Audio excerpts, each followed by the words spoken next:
We are live with the sports philosopher. He's wearing his other hat, I can see. Not only the doctor of ancient filmology, but also the sports philosopher, as you know and love him best. Now, okay, we're going to get right to the NFL. We got a couple of hot games. One of the games I'm really curious about is New England at Buffalo. Well, New England at Buffalo is the game that's going to be my best bet of the week. Since you brought that one up. Holy smokes. Coming out with the best bet right off the top. Coming out with the best bet right off the top. I actually like two bets in that game. That game is in Buffalo, and Buffalo, who is a hot team right now, is a 9-point underdog, a 9-point home dog.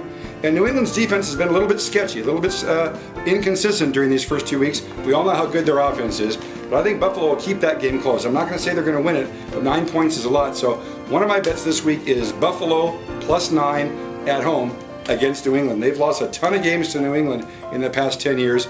But with quarterback Ryan Fitzpatrick and that aggressive offense for the Bills, they're going to make this one competitive the whole way. But that's not my best bet of the week. Okay. My best bet of the week in the same game is the total, what they call the over-under in Vegas.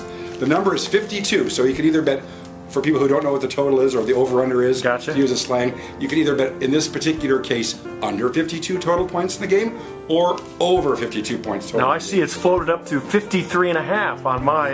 that's fine. We're okay with that too? Well, we're going to take that line just because it's just going to be what we call a whoosh over game. Best bet of the week, take the over 53.5 on the New England Buffalo game. The Patriots have scored 30 points in a game, I think 11 times in a row over the last 2 years, maybe it's 10 times in a row. They're trying to set some sort of NFL record this year for most consecutive games. Scoring 30 points. Tom Brady's the hottest player in football. He's hot, kind of like that fire in the back there. Kind of like that. That's like the Tom Brady metaphor. That's right. And so both teams figure to be in the 30s. I'm looking for something like 42-31, 47-40, 46-28, something like that. This should be a high-scoring game. Hopefully within that 9-point spread. I'm looking at something like New England 37, Buffalo 34 would be the ideal thing, because then both games can come in the way we predicted. Okay, we know how you feel about New England. Let's move on to a couple of games quick. Let's go to New Orleans at... No. Houston's invading New Orleans. Houston's invading New Orleans. That's another game for the over. The number I have is 53. Is that about what you got? That's what we got. Yeah, 53 even. That game has got to go over too. We have two fine quarterbacks. Drew Brees, a Super Bowl champion. Matt Schaub, one of the most unknown, underrated players in football. Both of those teams should also be over 30 points. Weak defenses, great offenses, a lot of passing offense. Teams don't really care about running the ball that much, especially since the best running back for Houston, Arian Foster, is probably going to be out for that game. So look for that one to be high scoring. Go with the over. Okay, let's move on to Detroit at Minnesota. Once again, I'm picking over games this week. Some of these games are going to go under that we aren't bringing up today, Pete. But the ones I'm bringing up for the overs, because over is a lot more fun. You can root for scores. That number is only 44.5, maybe 45. The Lion offense has been fantastic this year. We know what Adrian Peterson, Donovan McNabb, Visconti Shanko, and all the great offensive players for Minnesota brings to bear. Both those teams should be comfortably in the 20s or 30s.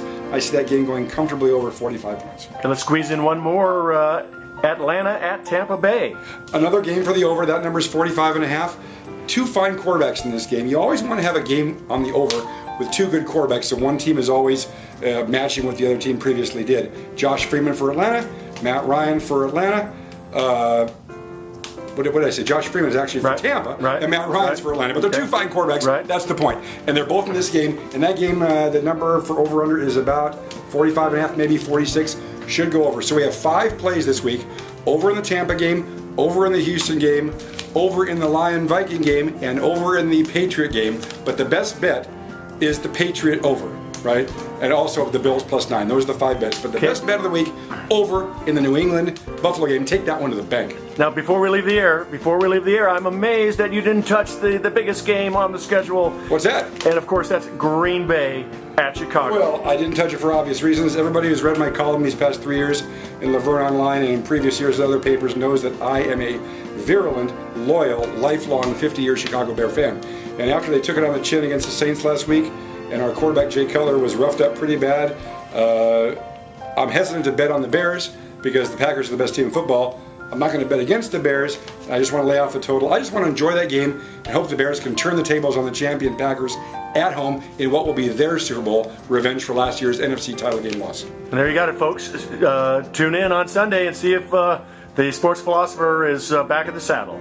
We'll talk to you next week. All right, man. See you.